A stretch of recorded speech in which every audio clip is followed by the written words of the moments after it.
Okay, let's move to the next question. और इस question में बेटा हमें आयनिक इक्विलिब्रियम के कुछ कंसेप्ट्स दे रखे हैं,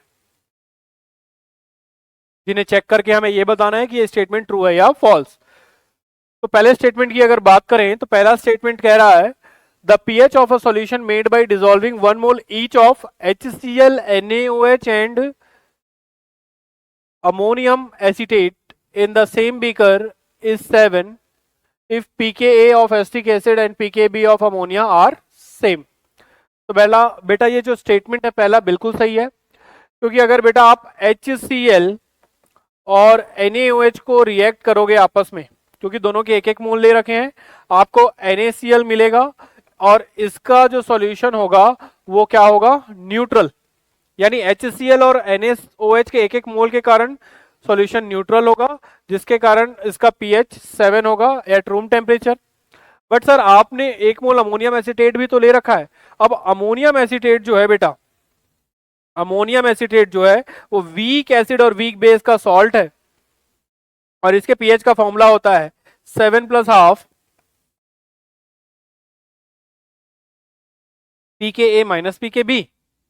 तो अगर एसिटिक एसिड का pKa और अमोनियम का pKb सेम है तो ये वैल्यू कैंसल आउट होकर 0 हो जाएगी, और यहां से भी आपको सिर्फ 7 मिलेगा, यानी कि इसके कारण भी pH of the solution will be 7। तो ऑप्शन ए जो है, स्टेटमेंट 1 जो है वो बिल्कुल सही है। तो फर्स्ट के लिए हम ट्रू टिक करेंगे। अगर हम बात करें बेटा सेकंड स्टेटमेंट की, phenolphthalein is used as indicator in titration of ammonia with HCl, in titration of ammonia with HCl। तो बेटा हमें पता है कि कोई भी जो इंडिकेटर होता है वो तभी यूज हो सकता है जब किसी पर्टिकुलर टाइट्रेशन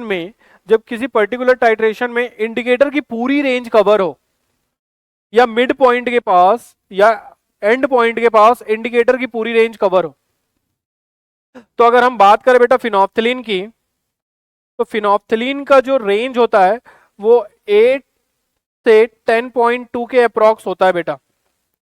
8.2 से 10.2 के अप्रॉक्स फिनोप्थलीन की pH रेंज होती है।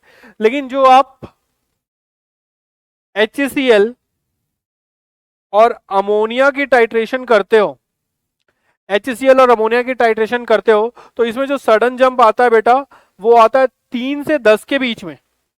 इसमें जो सडन जंप आता है वो 3 से 10 के बीच में है।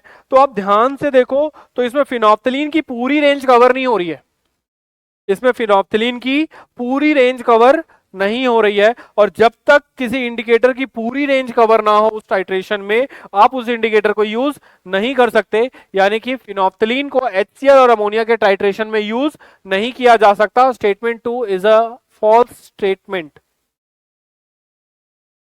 बात करें अगर थर्ड स्टेटमेंट की बेटा, ammonia act as a base when dissolved in water.